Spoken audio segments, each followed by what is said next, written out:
사랑하는 성도 여러분, 안녕하세요. 9월 첫 번째 주 토요일입니다. 이제 완연한 가을 분위기가 날씨 가운데 풍기고 있습니다.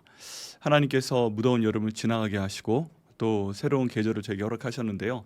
특별히 올해 가을 가운데 하나님께서 저에게 놀라운 은혜와 또 놀라운 열매를 주시옵소서, 그렇게 기도해 주시고요. 또 하나님의 응답을 받으시는 한 분 한 분 되시기를 예수님의 이름으로 축원합니다. 근데 이제 저희가 다음 주에 여리고 함락기도회를 앞두고 있습니다. 이 기간 동안에 하나님께서 저희 삶 가운데 하나님께서 기뻐하시는 것들을 가로막는 모든 그 여리고를 무너뜨려 주시옵소서, 그렇게 작정하시고요, 기도하시는 주간 되시기를 바랍니다. 그를 통해 하나님께서 저희에게 이루고자 하시는 모든 것들을 이루어 주시고요. 또 저희 삶에 실제적으로 힘든 일들이 있습니다.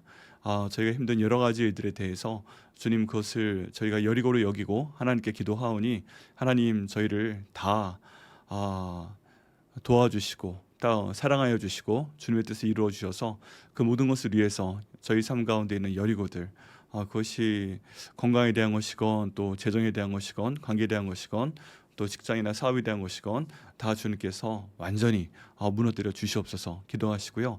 하나님의 응답을 경험하시는 한 분 한 분 되시기를 또 예수님의 이름으로 기도합니다. 자, 그 전에 이제 저희가 에스겔서 말씀은 계속 보겠습니다. 다음 주에도 에스겔서 말씀으로 새벽 말씀을 전하겠습니다. 다음 주에는 새벽 기도가 있지는 않고요. 다음 주에는 저희 여리고 함락기도회 때문에 저녁에 쭉 모이시기 때문에 새벽 예배는 이 영상으로 대체를 합니다. 그렇기 때문에 유튜브 통해서 에스겔서 말씀 계속 전달되니까 그 말씀 통해서 또 은혜 받으시기를 바랍니다. 말씀의 내용이, 에스겔서 말씀은 지금 이스라엘에 대한 그 징벌에 대한 말씀과 또 하반기로 넘어가게 되면 이제 이스라엘을 다시 회복시키시는 그런 말씀들이 나오고 있는데요. 그 모든 뒤편으로 흘러갈수록 이 하나님 말씀이 저희 여리고 함락 기도의 내용과 또 비슷하게 일치하는 면도 있습니다. 그렇기 때문에 계속 말씀 가운데 집중해 주시고 또 진행해 주시기를 바랍니다. 꼭 참여해 주시기를 바랍니다. 오늘 하나님 말씀 같이 보겠습니다. 오늘 하나님 말씀은 에스겔서 23장 43절부터 49절까지의 말씀입니다. 에스겔서 23장 43절부터 49절까지의 말씀, 구약성경 1187페이지에 있습니다. 함께 읽으시겠습니다. 시작. 내가 음행으로 쇠한 여인을 가리켜 말하노라. 그가 그래도 그들과 피차 행음하는도다. 그들이 그에게 나오기를 기생에게 나옴같이 음란한 여인 오홀라와 오홀리바에게 나왔은즉 의인이 간통한 여자들을 재판함같이 재판하며 피를 흘린 여인을 재판함같이 재판하리니 그들은 간통한 여자들이요 또 피가 그 손에 묻었습니다. 주 여호와께서 이같이 말씀하셨느니라. 그들에게 무리를 올려보내 그들이 공포와 약탈을 당하게 하라. 무리가 그들을 돌로 치며 칼로 죽이고 그 자녀도 죽이며 그 집들을 불사르리라. 이같이 내가 이 땅에서 음란을 그치게 한즉 모든 여인이 정신이 깨어 너희 음행을 본받지 아니하리라. 그들이 너희 음란으로 너희에게 보응한즉 너희가 모든 우상을 위하던 죄를 담당할지라. 내가 주 여호와인 줄을 너희가 알리라 하시니라. 아멘. 네, 이 내용에서요 기도하겠습니다. 하나님 감사합니다. 주님, 오늘 이 내용을 저에게 주심을 감사합니다. 주님, 성령 하나님께서 말씀 주관하여 주시옵소서. 이 말씀 저희가 받을 수 있도록 인도하시고 이 말씀을 통해서 하나님께 모든 영광을 돌릴 수 있도록 아버지 인도하여 주시옵소서. 주님께서 종을 이 말씀을 전하는 깨끗한 그릇으로 사용하여 주시고 또 이 말씀을 통해서 영원히 구원 받으며 또 주님 안에서 성장할 수 있는 그런 감사한 일들이 나타날 수 있도록 도와주시옵소서. 감사드리고 예수님의 이름으로 기도드립니다. 아멘. 네, 여러분, 앞으로 진행되는 그 에스겔서 말씀은요, 전에도 그랬지만 꼭 공동체 성경 읽기 내용대로 한번 읽어봐 주시기를 바랍니다. 오늘 저희가 에스겔 23장 말씀을 다룰 텐데요. 23장 말씀의 끝부분을 읽었습니다. 전체를 읽을 수 없기 때문에 끝부분만 읽었는데요. 23장 전체를 꼭 읽어주시기를 바랍니다. 오늘 말씀을 통해서 저희가 질문 하나 던져야 됩니다. 하나님께서 말씀하신 우상 숭배를 어떻게 다루시는가 하는 것입니다. 여러분, 저희 삶에도 우상이 있습니다. 우상의 정의는 하나님과 저희 사이에 끼어 있는 것입니다. 저희가 하나님을 바라보고 하나님을 더욱더 사랑하고 또 하나님께 모든 것을 집중해야 되는데 그보다 저희 눈앞에 가까이 있는 거예요. 그래서 더 자주 보이고 더 저희가 좋아하게 되고 더 저희가 시간을 많이 보내게 되고 이런 것들이 우상입니다. 하나님의 것이 있고 또 그 우상의 것이 있으면 우상의 것을 선택하게 되는 것, 그것이 저에게 우상입니다. 그게 아무리 좋아 보여도 하나님보다 그게 먼저가 돼 있으면 우상이라고 하나님께서 말씀을 하십니다. 그렇기 때문에 하나님께서는 십계명에서부터 계속 우상에 대해서 말씀을 하시고요. 결국 남유다까지, 이스라엘과 남유다까지 멸망시키신 그 이유가 이런 우상 숭배 때문이다. 영적인 음란 행위이기 때문이다 라고 말씀을 하고 계십니다. 그 내용들을 에스겔서 말씀 가운데 굉장히 구체적으로 하나님께서 계속 말씀을 하고 계십니다. 여기 있는 에스겔서 23장 말씀에 보면 두 여자 이름이 나옵니다. 오홀라와 오홀리바라는 사람입니다. 둘은 자매입니다. 이 내용을 보려면 23장 초로 가야 되는데요. 또 여호와의 말씀이 내게 임하여 이르시되 인자야 두 여인이 있었으니 한 어머니의 딸이라. 두 여인이 있었으니 한 어머니의 딸이라. 처음부터 북이스라엘과 남유다 갈라지지 않았습니다. 여기 이제 오홀라라는 이름이 나오고 오홀리바라는 이름이 나옵니다. 4절 말씀에 보면 그 이름이 형은 오홀라요 아우는 오홀리바더라 라고 되어 있습니다. 그리고 이 오홀라는 사마리아요 오홀리바는 예루살렘이라 하고 하나님께서 3절과 4절에서 이 오홀라와 오홀리바에 대해서 명확히 말씀을 하십니다. 그러니까 참 재밌는 표현인데요. 하나님께서 한 나라를, 하나님께서 세우신 그 북이스라엘과 또 남유다를 여성으로 표현을 하고 계십니다. 그래서 여기 있는 북이스라엘은 오홀라고 그 다음에 남유다는 오홀리바다, 동생이다, 형과 동생이다 라고 이렇게 표현을 하고 있습니다. 자매관계죠. 근데 이 자매에 대해서 이제 23장 전체에서 하나님께서 계속 음행에 대한 말씀을 하십니다. 처음에 2절 말씀, 3절 말씀을 봐도요. 이 두 여인이 한 어머니의 딸인데 애굽에서 행음하되 어렸을 때 행음하여 그들의 유방이 눌리며 그 처녀의 가슴이 어루만져 졌더니, 이렇게 해서 모든 표현이 좀 자극적이죠. 자극적이고 또 이 내용들이 다 성적인 음란함과 연결되어 있는 것처럼 그렇게 말씀을 하십니다. 근데 전반적인 내용을 보면 간단합니다. 여기 있는 오홀라와 오홀리바가 여기 나오는 3절 말씀처럼 어렸을 때 음행하였다 하는 내용은 이스라엘 백성들이 이제 하나님 은혜 가운데 요셉을 통해서 애굽에 들어갔을 때 이 430년 동안 하나님만 온전히 섬긴 것이 아니라 그 이집트에 있는 신들을 섬겼다는 그런 얘기입니다. 그 증거를 어디에서 볼 수 있는가? 이스라엘 백성들이 모세가 광야에서 시내산으로 하나님의 말씀 십계명을 받으러 올라갔을 때 아론에게 와서 요구를 하게 됩니다. 우리를 지금까지 애굽에서 인도해낸 그 신을 만들어내라 하고 요청을 하게 됩니다. 그리고 나서 그에게 아론이 그렇다면 너희가 갖고 있는 그 금 귀고리를 내놔라 라고 요청을 하니까 이들이 금 귀고리를 내놓게 됩니다. 그리고 이걸로 일종의 거푸집을 만들게 되죠. 거푸집을 만들어서 그 안에 부어서 금송아지 형상을 만들게 됩니다. 그런데 이 금송아지 형상도 이스라엘 백성들이 자신들의 거주지에서 일하러 가는 곳으로 갈 때 중간에 있었던 그 신전에서 섬기던 신의 형상입니다. 황금송아지의 형상입니다. 이런 내용들을 봤을 때 이스라엘 백성들이 430년을 이집트에서 살았습니다. 여러분, 저희가 한 세대를 길게 잡아서 100년이라고 잡아도요 430년이면 4대가 지금 이집트 땅에서 살아가고 있는 것입니다. 여러분, 한 번, 두 번, 한 대, 두 대, 세 대, 뭐 할아버지, 요즘에 할아버지 기억하는 것도 쉽지가 않죠. 할아버지, 4대면 뭐 증조 할아버지, 고조 할아버지 때인데요. 그럼 고조 할아버지 정도 때에 이집트에 와서 지금 계속 그 자손들이 살고 있는 것입니다. 그렇다면 430년 정도가 지나면 이 사람들은 그 이집트의 문물을 많이 알 수밖에 없고요. 거기 있는 신들을 알 수밖에 없고 또 그 신들을 섬기는 곳에 끌려서 섬길 수밖에 없는 그런 상황도 있습니다. 근데 그럼에도 불구하고 하나님께서 이스라엘 가족들 가운데 주신 그 계명 때문에 그들이 그 거하고 있었던 고센 땅에서는 항상 하나님 말씀이 구전되고 있었고요. 그리고 하나님의 은혜에 대해서 예배하는 모임이 있었습니다. 근데 그럼에도 불구하고 여기 있는 이스라엘 백성들이 처음에 몇 명 안 되는, 100명도 안 되는 그런 인원들이 이집트로 가는데 이 사람들이 430년 동안 애굽에 있으면서 엄청나게 많은 수로 증가하게 되죠. 남자만 60만 명이었습니다. 그런데 이런 사람들이 하나님을 경외하기보다 애굽의 신을 경배했다는 것입니다. 하나님께서는 그것을 지금 여기 3절 말씀에서 어린 때에 음행을 하였다라고 말씀을 하고 계시는 것입니다. 하나님 그것도 기억하고 계십니다. 하나님께서 이스라엘 백성들 가운데 40세가 넘는 사람들을 20세가 넘는 사람들을 광야에서 다 죽인 이유가 있습니다. 왜 그러냐 하면 그 사람들은 이집트에서 그 우상 숭배에 익숙해져 있었기 때문입니다. 모세가 산에 올라갔을 때 십계명을 받기 위해서 그때 아론에게 다가와서 우리에게 신을 만들어 내라 했던 사람들도 20세 이상의 그런 사람들이었을 것입니다.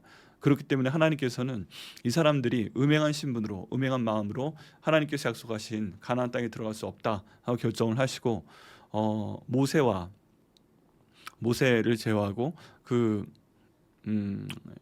여호수아 갈렙을 제외하고 나머지 어른들을 다 요단강 이편에서 죽이시는 그런 모습을 저희가 보게 됩니다.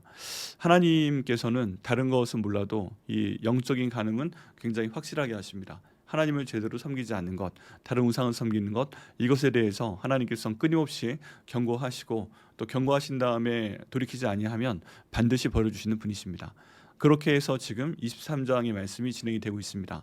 오홀라가 간음을 하였다, 음행을 하였다, 그런 내용이 쭉 진행이 되고 있습니다. 그런데 오홀라가 누구랑 간음하였는가? 아수르하고 간음을 하였다고 본문 말씀 가운데 나와 있습니다.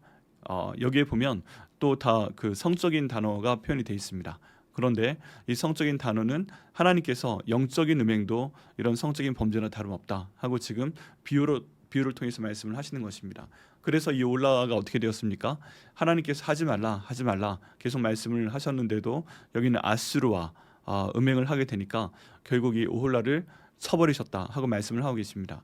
그리고 그 다음에 오홀리바에 대한 말씀도 하십니다. 오홀리바에 대한 말씀도 하시는데 그 형이 그 오홀라가 여기 있는 아수르 사람들과 음행해서 그 나라가 없어지는 것을 보았습니다. 벌을 받는 것을 보았습니다. 그러면 이 동생되는 오홀리바는 하지 말았어야죠. 그런데 여기는 오홀리바도 똑같이 아수르를 의지를 합니다. 아수르가요, 여러분 고고학적으로 대단한 나라가 확실합니다. 그때 건축되었던 그 건축물이라든지 여러 가지 정치, 경제, 사회, 문화의 체계가 여기는 남유다, 이스라엘과는 비교도 안 되는 정말 놀라운 나라였던 건 확실합니다. 그런데 문제는 무엇이냐면 그 모든 문화가 하나님을 경외하는 문화가 아니었다는 것입니다. 그래서 이스라엘이 그런 아수르의 모습에 빠져서 그들과 동맹을 하고 도움을 받으려고 하다가 결국 그들에게 정복을 당하게 됩니다. 근데 오홀리바도 똑같은 전철을 겪게 됩니다. 오히려 오홀라는 그렇게 멸망했지만 우리는 괜찮을 거다 생각을 해서 더 아수르에게 의지하는 모습을 보이게 됩니다. 이때 하나님께서 그것에 대해서 징벌을 하시기 위해 바벨론을 보내서 아수르를 징벌을 하시고 또 여기 있는 남유다마저 징벌하시는 모습을 보게 됩니다. 이런 모든 모습을 볼 때 하나님께서 제일 싫어하시는 것은 무엇이다? 음행하는 것이다. 하나님보다 다른 것을 더 의지하는 것이다 하는 것을 저희에게 계속 보여주고 계십니다. 지금 에스겔에게 말씀하시는 것은 북이스라엘과 남유다가 그렇게 아수르를 의지하다가 내가 그들을 벌주었다 하는 내용인데요. 이것이 오늘날 우리에게는 어떻게 적용이 될까요? 역시 똑같이 적용이 됩니다. 하나님께서 애굽에 있었던 이스라엘 사람들 가운데 완전히 그 문화에 물든 20세 이상을 완전히 제거해 버리신 것. 그리고 여기 있는 오홀라, 그 북이스라엘이 그 아수르하고 동맹을 맺으며 영적인 간음을 했다가 하나님께서 벌을 주셔서 이 땅 가운데서 없어져 버린 것. 그리고 그 동생 되는 오홀리바, 남유다가 똑같이 그 아시리아에게 동맹을 요청하고 또 의지했다가 그 모든 영적인 간음을 인해서 하나님께서 그들을 제거해 버리신 것. 바벨론을 통해 제거해 버리셨는데 그때 하나님께서 은혜를 베푸십니다. 그것이 무엇이냐 하면 바벨론에 정말 남유다 가운데서 쓸만한 사람들을 3번에 걸쳐서 다 포로로 잡아가도록 하신 것입니다. 그래서 남유다에는 사실상 어떤 의미에서 보기에는 참 쓸모없는 사람들만 남아 있었어요. 정말 하나님께 우상 숭배를 하고 정말 하나님을 의지하지 아니하고 했던 사람들만 남게 되었습니다. 그리고 하나님께서는 이 바벨론의 3번을 통해 보내신 사람들을 통해서 진정한 무화과가 될 것을 말씀을 하고 계십니다. 저희가 지나온 말씀이긴 한데요. 이스라엘 백성들은 바벨론에 가서 그런 생각을 했습니다. 어떤 생각이냐 하면 지금 우리는 잘못한 것이 없는데 우리 조상들의 죄 때문에 우리가 이렇게 멸망하게 되었다라는 것입니다. 근데 그렇지 않다고 하나님께서 말씀하십니다. 저희가 계속 그 새벽예의 말씀에서 봐왔던 것처럼 모세와 또 욥과 노아 그런 사람들이 지금 내 곁에 있다고 할지라도 그들의 모든 일을 통해서 자신만 구원할 수 있다. 그리고 자기 의로 자기만 구원할 수 있다.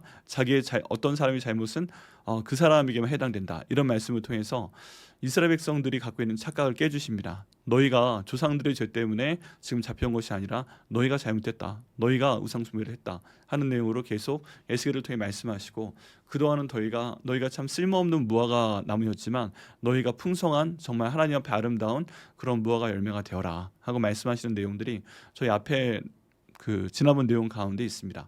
근데 이런 내용들이 오늘날 저에게 연결이 됩니다. 무엇이냐 하면 영적인 음행, 곧 우상 숭배에 대한 내용입니다. 저희가 지금 이런 23장의 내용을 보면서 생각을 해봐야 됩니다. 하나님, 제가 하나님 외에 다른 것을 더 사랑하는 것이 있습니까? 하나님께서 주신 그 분명한 방향성이 있습니다. 하나님께서는 지금도 하나님만 경배하고 그분을 섬기라라고 말씀을 하고 계십니다. 그런데 저희 삶 가운데 참 많은 우상들이 있을 수 있습니다. 돈이 우상이 될 수 있고요. 또 어떤 그 장래 희망이 우상이 될 수가 있고요. 그리고 때론 뭐 자녀가 우상이 될 수도 있고요. 어떤 쾌락이 우상이 될 수도 있습니다.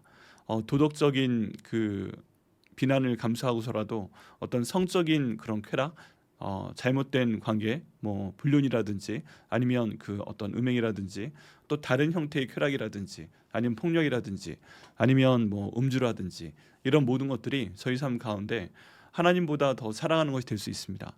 때로는 예수 믿는 사람들도 그것이 너무 즐겁기 때문에 눈 딱 감고 그냥 쾌락을 즐기는 경우도 분명히 있습니다. 근데 이런 모든 상황 가운데 저희가 기억해야 될 것이 있습니다. 하나님께서는 그것을 영적인 음행으로 기억하신다는 것입니다. 왜냐하면 하나님께서는 내가 거룩하니 너희도 거룩하라라고 말씀을 하셨습니다. 그리고 하나님께서는 저희와 늘 함께한다고 말씀하셨기 때문에 저희가 잘못하고 있는 모든 상황 가운데서 저희와 함께 계신다는 것도 기억을 해야 됩니다. 근데 그럼에도 불구하고 저희가 잘못을 합니다. 왜 그렇습니까? 왜냐하면 그것이 저희에게 하나님보다 더 중요하고 하나님보다 더 소중하고 지금 당장은 이 쾌락이 더 나에게 더 큰 즐거움을, 행복을 준다고 느껴지기 때문입니다. 여러분, 하나님께서 이런 것들을 싫어하십니다. 그리고 오늘 본문 말씀처럼 말씀을 하고 계십니다. 그렇게 해서 여기 뒤에 있는 이스라엘 사람들이 계속 범죄할 것에 대해 말씀하시는데요. 오늘날 우리에게도 이와 똑같은 말씀을 하시는 것입니다. 간통한 여자들을 재판함 같이 하나님께서 그 사람들을 재판할 것이다 말씀하십니다. 그리고 하나님께서 음란을 그치게 하는 것을 보고 모든 사람들이 정신이 깨어서 이 음란을 본받지 아니할 것이다 하고 말씀하십니다. 하나님께서 역사 가운데서 그 이스라엘과 남유다를 지워버리신 이유가 있습니다. 왜 그러냐면 하나님을 온전히 섬기지 아니하고 우상 숭배를 한 백성은 이렇게 없애버리시기도 한다는 것을 보여주시는 것입니다. 그렇기 때문에 가나안 땅에 있는 민족들도 전부 다 멸망하게 되었습니다. 어떤 의미에서 보면 어떤 분들은 그런 말씀하십니다. 하나님께서 가나안 땅에 있는 사람들을 다 없애버린 것은 너무 잔인하지 않냐, 이제 그런 말씀도 하시는 경우가 있는데요. 여러분, 잔인하다기보다는 그들이 하나님의 형상대로 살지 못했던 것입니다. 그만큼 음란했고 영적으로 음란했고 성적으로 음란했기 때문에 이스라엘 백성들이 가나안 땅에 진군하게 하셔서 그들을 모두 징벌하도록 하신 것입니다. 여러분, 이런 내용들을 저희가 기억해야 됩니다. 하나님, 저희가 이런 내용들을 보고 하나님 외에 다른 것들 섬기지 않도록 인도하여 주옵소서. 하나님 외에 다른 것 우상 숭배하지 않도록 인도하여 주옵소서. 저희가 잘못하려고 해도 그 잘못하려고 하는 것보다 하나님을 더 사랑하기 때문에 저희가 그 쾌락을 놓을 수 있도록 인도하여 주옵소서. 이제 끊어버리고 주님 주시는 복으로 돌아올 수 있도록 인도하여 주옵소서. 이렇게 결단하시고요. 정말 그것을 하지 않으셔야 됩니다. 여러분, 이제 가을입니다. 9월달이 돌아왔는데 이제 하나님께서 저에게 주신 그 은혜를 열매로 거두고 싶은 때가 왔습니다. 여러분, 만약에 아직까지 하나님보다 더 사랑하시는 무엇인가 있으시다면 그것들을 끊어내시기를 바랍니다. 그리고 혼자 힘으로 할 수 없다면 하나님 이거 끊어 주시옵소서 하고 기도하시고 그것들을 실행하시기를 바랍니다. 그것이 뭐 예를 들어서 하나님보다 더 사랑하는 무엇, 뭐 때로는 돈이 될 수 있고요. 그게 때로는 뭐 명예가 될 수 있고요. 그게 때로는 쾌락, 모든 종류의 쾌락이 될 수 있고요. 그것이 어떤 성적인 쾌락일 수도 있고요. 아니면 어떤 폭력일 수도 있고요. 아니면 뭐 술일 수도 있고요. 그런 모든 상황 가운데 있을 텐데 그것들을 완전히 예수님의 이름으로 끊어버리시고 이번 9월 달에 하나님께서 주시는 복을 받으시는 한 분 한 분 되시기를 예수님의 이름으로 축원합니다. 저희 가운데 있는 모든 우상 숭배가 떠나게 하여 주시옵소서. 저희가 부르짖어 기도하고 그를 통해서 다음 주부터 그 안에 있는 여리고도 무너뜨려 주시고 또 하나님의 은혜를 더욱더 깊이 체험하시는 저희 성도 한 분 한 분 되시기를 예수님의 이름으로 축원합니다. 기도하시겠습니다. 하나님 감사합니다. 주님 인도하심 가운데 오늘 이 말씀을 볼 수 있도록 하여 주시면 감사합니다. 하나님께서 우상 숭배를 제일 싫어하십니다. 오홀라와 오홀리바가 아버지 북이스라엘과 남유다가 그렇게 잘못된 신을 섬기고 하나님을 떠났기 때문에 그들을 징벌하셨다고 오늘 말씀하십니다. 하나님 아버지, 이것을 저에게 잘 적용할 수 있도록 인도하여 주옵소서. 저희 삶 가운데 하나님보다 더 사랑하는 것이 있다면 주님, 저희가 그것을 떠나보낼 수 있도록 인도하여 주옵소서. 끊어버리게 하여 주시옵소서. 오직 하나님을 사랑할 수 있도록 인도하시고 그를 통해 주님께서 주시는 그 모든 복을 감사함으로 받을 수 있도록 도와주시옵소서. 이 가을에 하나님, 저희에게 있는 모든 우상을 끊어버리게 하시고 오직 하나님만 집중하며 사랑할 수 있도록 인도하셔서 주님 주시는 복에 그 안에서 지낼 수 있는 저희 될 수 있도록 하나님 인도하여 주시옵소서. 이 기도 응답하여 주시면 감사드리고 예수님의 이름으로 기도드립니다. 아멘.